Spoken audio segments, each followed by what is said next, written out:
শান্ত ছেলে দেখছি তোমায়। ওপার বাংলার মিষ্টিমুখ অভিনেত্রী ঋত্বিকা সেন শিশু শিল্পী হিসেবে কাজ শুরু করেছিলেন 5 বছর বয়সে। অপর্ণা সেন, সৃজিত মুখার্জি, কৌশিক গাঙ্গুলি, রাজ চক্রবর্তীর মতো পরিচালকদের ছবিতে কাজ করেছেন তিনি। নিজের অভিনয় গুণ ও রূপ দেখিয়ে খুব অল্প সময়ই দর্শকদের জনপ্রিয় হয়েছেন ঋত্বিকা।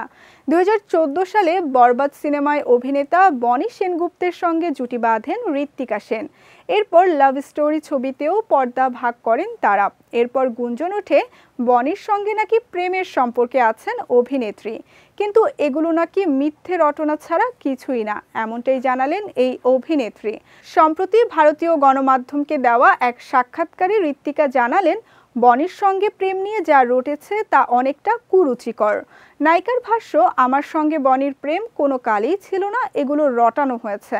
কে বা কারা রটিয়েছে তা আমি বলতে চাই না। ঋত্বিকা আরও বলেন, অতীতে বলেছে খারাপ লেগেছে, বহুদিন ধরে আমি মিথ্যে দেখে আসছি, আগে কোনোদিন কিচ্ছু বলিনি, কিন্তু এবার বলতে হয় বনি কোনোদিন আমার প্রেমিক ছিল না, আমি আর ওর সঙ্গে কোনোদিন সিনেমাও করব না।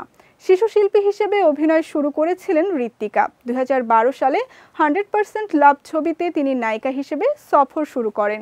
কোটি কোটি মানুষের ভালোবাসায় ফ্রিজ, টিভি এবং এসিতে দেশের 1 নম্বর ব্র্যান্ড ওয়ালটন। তারপর চ্যালেঞ্জ 2, বরবাদ, আরশিনগরের মতো সিনেমায় অভিনয় করেছেন ঋত্বিকা। বাংলার পাশাপাশি দক্ষিণী সিনেমাতেও অভিনয় করেছেন এই অভিনেত্রী।